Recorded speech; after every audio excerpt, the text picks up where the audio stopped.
বাড়ির ছোট্ট সদস্যটা যদি হঠাৎ করে অসুস্থ হয়ে পড়ে না, তখন কিন্তু সবার রাতের ঘুম কিন্তু উড়ে যায়। তেমনই কিন্তু আমার ক্ষেত্রেও সেই একই হয়েছে। তোমাদের সাথে অনেক গল্প হবে, অনেক কথা হবে, ছেলেকে নিয়ে অনেক কিছু তোমাদের ঘরে বলবো। শুভ সকাল বন্ধুরা, কেমন আছো তোমরা? আশা করি তোমরা ভালো আছো। আমরাও কিন্তু মোটামুটি ভালো আছি। আজকে হচ্ছে সোমবার, ঘড়িতে এখন 4:45 বাজে। এখন থেকেই তোমাদের নিয়ে আজকের ভিডিওটি শুরু করছি। পুরো ভিডিওটি দেখার অনুরোধ রইল। যদি ভালো লেগে থাকে একটি লাইক করো, আর যদি কোনো ভুল ত্রুটি হয় কমেন্ট করে অবশ্যই জানিও, তাহলে পরের ভিডিওতে শুধরে নেওয়ার চেষ্টা করব। এখন তো বললাম ঘড়িতে 4:45 বাজে, কিন্তু আমার ওঠার কথা ছিল 4টে। আমি অ্যালার্ম দিয়েছিলাম 4টে, যেহেতু তোমাদের দাদাভাই যে 7টার ট্রেনে যাবে, ওই জন্য আমি 4টেতেই অ্যালার্ম দিয়েছিলাম, কিন্তু উঠতে পারিনি গো। সারা রাত তো ভালো করে ঘুমাতে পারিনি, যেহেতু ছেলেটার শরীরটা ভালো নয়। ওই জন্য দু চোখের পাতায় একও করতে পারিনি। ওই জন্য ভোরের দিকে একটু ঘুমিয়ে পড়েছিলাম, ওই জন্য অ্যালার্ম বন্ধ করে আবার একটু ঘুমিয়ে পড়েছিলাম, ওই জন্য উঠতে লেট হয়ে গেল। দেখা যাক, তাড়াহুড়ো করে রান্না করতে হবে, যতটা হয় হবে। তোমার দাদাভাই বললো আলু ভাতে ভাত হয় তাই করে দেবে, অত তোমায় ছুটোছুটি করতে হবে না। আর ছেলের তো শরীর খারাপ হলে সবাইয়েরই মন মেজাজ মানে খারাপ থাকে। আর বাচ্চা থাকলে শরীর খারাপ হবে এটা কোনো বড় কথা নয়, আর শরীর থাকলেই তো শরীর খারাপ হবে, তাই না? সর্দি কাশি এগুলো তো হতেই থাকে, কিন্তু আমার ছেলের ক্ষেত্রে তো একটু অন্য রকম। ওর যেহেতু জ্বর হলে ওকে খুব সাবধানে রাখতে হয়, জানো তো। ওকে জ্বর মানে গা গরম দেখলেই না আমার তখনই মানে কি বলবো, একটা মনের ভেতরে আতঙ্ক আসে, জানো তো। মানে ওর যেহেতু জ্বর থেকে খিচুড়ি হয়, মানে তড়কা যেটাকে বলে, তোমরা জানো কি সেটা আমি জানি না। ওর তো সেইটা হয়, ওই জন্য ওকে অনেক সাবধানে রাখতে হয়। মানে ঠান্ডা লেগে গেলেই না আমার টেনশান হয়ে যায়। এই যে জ্বর মানে সর্দি কাশি হলেই না আমার প্রচণ্ড ভয় লাগে। যদি সেই থেকে যদি জ্বর এসে যায় আমার খুব ভয় লাগে, জানো তো। দেখছি গাটা গরম গরম। এবার ওর কী বলো তো, মানে মুহূর্তের মধ্যেই মানে জ্বরটা মাথায় উঠে গিয়ে না পুরো সে ওইরকম খিঁচুনি আরম্ভ হয়ে যায়।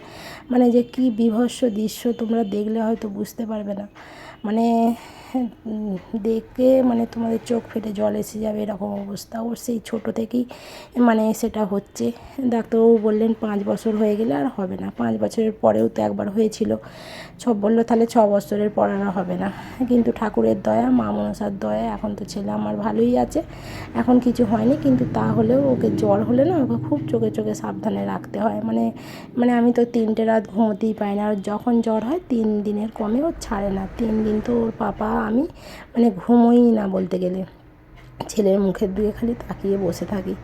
মানে যদি জ্বরটা এসে যায় সারা রাত মাথায় জলপট্টি আর ওই মাথায় হাওয়া করা, এটাই করি। বাচ্চা থাকলে শরীর খারাপ হয় ঠিকই, কিন্তু এর তো একটু অন্যরকম।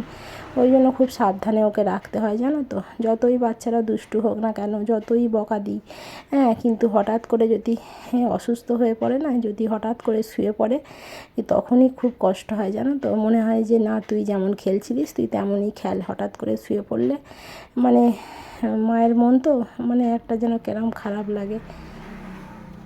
এদিকে দৌড়াদৌড়ি করলে বলি যে একটু স্থির হয়ে বসতে পারিস না। আর যদি হঠাৎ করে যদি সেই বাচ্চাটাই যদি শুয়ে পড়ে, তখনই মনে হবে যে কেন শুয়ে পড়লো, কিছু হয়েছে নাকি। আমার ক্ষেত্রে তো এটাই হয়, জানো তো। যদি হঠাৎ করেও চুপচাপ হয়ে যায়, শুয়ে পড়ে, বা হঠাৎ করে হয়তো চুপচাপ একা একা ঘুমিয়ে পড়লো না, আমার তখন খুব টেনশান হয়ে যায় যে কি হলো না কি, ঘুমিয়ে পড়লো। আমি তো গায়ে হাত দিয়ে বারবার দেখি। ওর শুধু আমার জ্বরটার জন্য নিয়ে টেনশান গো, আর কিচ্ছু টেনশান নয়। সর্দি কাশি তো বাচ্চাদের হবেই, সেটা কোনো বড় কথা নয়, কিন্তু এই যে জ্বরটা এসে গেলেই না আমার খুব টেনশান হয়। আর আমার ছেলের হয় এটা বেশিরভাগ শীতে, জানো তো। শীতে কনকনে ঠান্ডাতে আমার ছেলের মাথায় শুধু জল ঢালা আর হচ্ছে গা মোছানো। তাহলে কনকনে ঠান্ডায় ডিসেম্বরে আমার ছেলের বেশি হয়, তাহলে তখন কতটা কষ্ট হয় বুঝতে পারছো। মানে ছেলের চোখগুলো পুরো যেন সে উপর দিকে উঠে যায়, মানে খুব মারাত্মক দৃশ্য হয় গো, যে যায় যায় অবস্থা হয়ে যায়। ছেলের যাই নাক দিয়ে একটু একটু জল ঝরছিল, ওর পাপা তো ওষুধ এনে দিল। ওষুধটা খাওয়ালাম, তারপর নাকের ড্রপটা দিয়ে রাত্রিবেলা শুয়েছিলাম। খালি গায়ে হাত দিয়ে দেখছি গাটা গরম কিনা, হালকা হালকা গা গরম। তারপর আমি যদি না বুঝতে পারছি, আবার ওর পাপাকে একবার করে ডাকছি যে দেখো না গো, গাটা কি খুব গরম হচ্ছে, এরকম। জানো তো একটা আতঙ্ক, মানে মায়ের মন না একটা যেন সবসময় আতঙ্ক কাজ করে, জানো তো। মানে সেই দৃশ্যটা না চোখের সামনে যেন ভেসে ওঠে। যদি ওরকম হয়, যদি আবার ওরকম হয়, খুব কষ্ট গো। ওটা হলে না খুব ব্রেনের উপরে চাপ পড়ে, জানো তো। আমার ছেলে তো অনেকবার হয়ে গেছে, অনেকবার নার্সিংহোমে কতদিন ভর্তি, কত টেস্ট, সমস্ত টেস্টে কিন্তু মানে সব ঠিকঠাক আছে, কোনো টেস্টে কিচ্ছু বেরোয়নি। কিন্তু কবে যে ঠাকুরের কৃপায় ভালো হবে জানি না। মা মনসাকে তো ঠায় ডাকছি, মা মনসা ভালো করে দাও। এখন তো আপাতত ছেলে আমার ঠিকই আছে, আশা করি ভালো হয়ে যাবে। তোমাদের সাথে তো অনেক কথা বলে ফেললাম, অনেক কথা বলতে বলতে অনেক কাজও করে ফেললাম। আর কালকে তো জল আনতে গিয়েছিলাম, এইসব জামা কাপড়গুলো তো রাখা ছিল, কালকে আর ধুইনি। কালকে তো পুজো হতে হতে প্রায় 2টো এরকম বেজে গেল। তারপরে এসে খাওয়া দাওয়া করে আর এগুলো ভালো লাগেনি গো করতে, ওই জন্য রেখে দিয়েছিলাম। আজকে অনেকগুলো জামা কাপড়, এগুলো খালি ধুয়ে দিচ্ছে, এগুলো কাচবো না, যেহেতু এগুলো গঙ্গা স্নান করতে গিয়েছিলাম, খালি এগুলো পরিষ্কার তো। আর একটা পরে পুজো দিতে গিয়েছিলাম, ওই জন্য এগুলো একেবারে ধুয়ে ছাদে দিয়ে যাই, দিয়ে গিয়ে তারপর নিচে যে কাজগুলো আছে সেই কাজগুলো একেবারে করে নেব।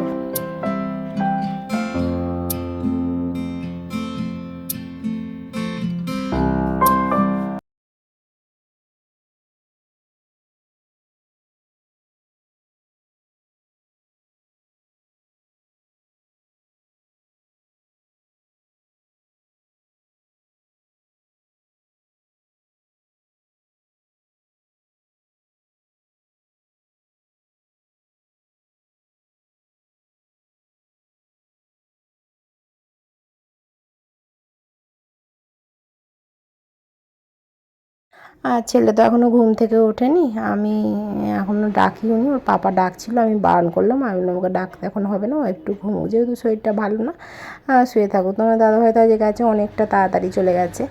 আর তোমার দাদাভাই তাড়াতাড়ি গেলে কী হয় বলো তো, তাড়াতাড়ি কিন্তু কাজটা হয়ে যায়। আমি তো তাড়াহুড়ো করছি যদি ছেলে নিচে উঠে পড়ে, আমি ওই জন্য একেবারে ছাদের কাজটা তাড়াতাড়ি করে মিটিয়ে নিয়ে নিচেই চলে যাবো, জানো তো। নিচেই থাকলে উঠে পড়লে ডাকলে কোনো অসুবিধা হবে না। এমনি টাইমে একা উঠে পড়ে, যেহেতু শরীরটা ভালো নয় না, হয়তো কান্নাকাটিও করতে পারে। আর এই যে এদিকে আমি গরম জলে ওর যে ইনহেলারটা দেওয়া হয় না, ইনহেলারটা এগুলো একটু একটু ফুটিয়ে নিচ্ছি গরম জলে, মানে ফুটিয়ে নয়, গরম জলের পাপা বলে গেল গরম জলে দিয়ে একটু রগড়ে নেবে। এগুলো আমি করি না, তোমাদের দাদাভাই করে। যেহেতু আজকে অনেকটা তাড়াতাড়ি বেরিয়ে গেছে না, ওই জন্য ও তো করে দিয়ে যেতে পারে না। আমি বললাম কী করে করবো বলো, ও আবার বলে দিল যে একটু গরম জলে, মানে হাত ডোবানো যেরকম যায় সেরকম জলেতে এগুলো একটু দিয়ে রগড়ে নিয়ে তারপর ঠান্ডা জলে ধুয়ে দেবে। আমি তো সেইটাই করছি। যেগুলো এইগুলো তো অনেক দিন ইউজ হয়নি, ওই জন্য একেবারে একটু ধুয়ে পরিষ্কার করে নিলে কি হয়, জীবাণুগুলো ফ্রেশ হয়ে যায়। ওই জন্য ওগুলো একটু ধুয়ে পরিষ্কার করে নিচ্ছে। আর ওর কাশি হলে না ওকে ইনহেলারই দিতে দেয়, ছোটো থেকেই ইনহেলার দিতে দেয়। ওকে ওষুধে ওর খুব একটা ধরতে চায় না বলে ইনহেলারটা দিলে কি, ইনহেলারটা দিলে ম্যাজিকের মতো পুরো কাজ করে, জানো তো। এত ভালো ইনহেলারটা, মানে খুব কাশছে, ধরো একবার দিয়ে দিলাম ওর মানে যেন ফুল ফ্রেশ হয়ে যায়। কিন্তু 4 দিন দিতে বলে, কিন্তু ভালো হয়ে গেলে তো আর দেওয়া হয় না খুব একটা, 4 ঘন্টা অন্তর অন্তর দিতে বলে ইনহেলারটা। কিন্তু খুব ভালো, জানো তো। একবার যেমন ছেলে আমার আজকে খুব কাশছিল, ওকে আজকে একবার দিলাম, কাশিটা অনেকটা মানে ভালো হয়ে গেছে, এরকম ব্যাপার, জানো তো।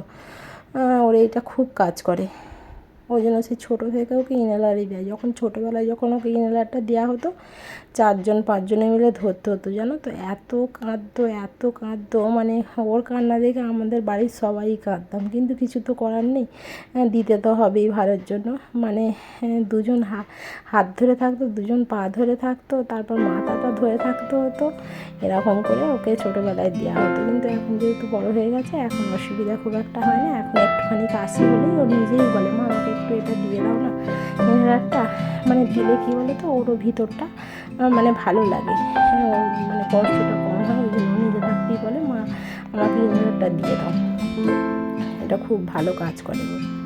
আর এগুলো তো ধুয়ে পরিষ্কার করে নিচ্ছি, নিয়ে এবার জলটা ঝরাতে দিয়ে দেবো।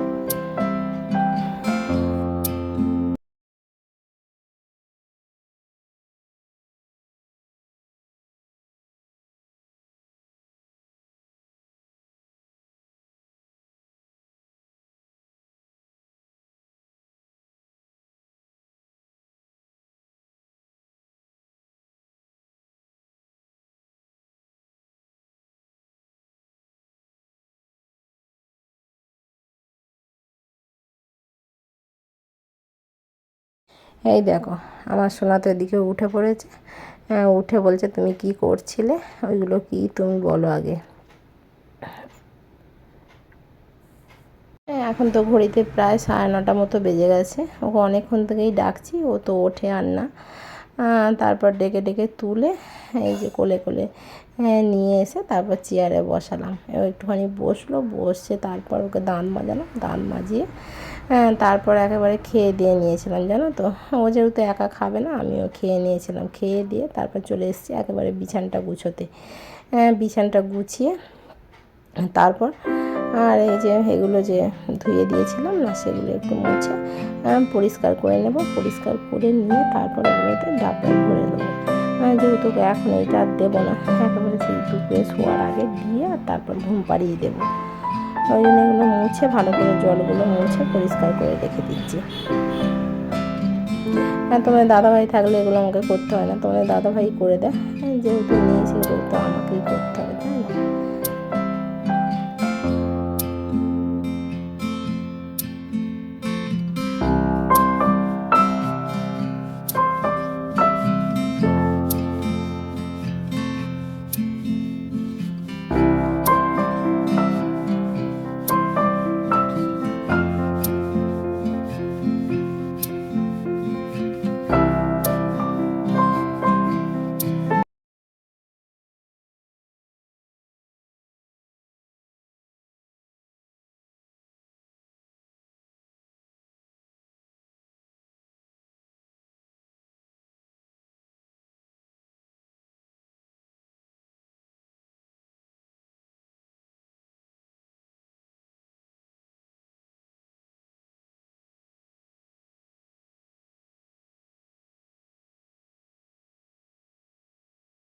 এইগুলো তো পরিষ্কার করে মুছে নিয়ে তারপর ঘরদোরগুলো মুছে নিয়েছিলাম। মুছে ছেলেকে স্নান করলে আমি স্নান করে তারপর তো দুপুরবেলা একেবারে খাওয়া দাওয়া সেরে তারপর ঘরে চলে এসেছিলাম, জানো তো।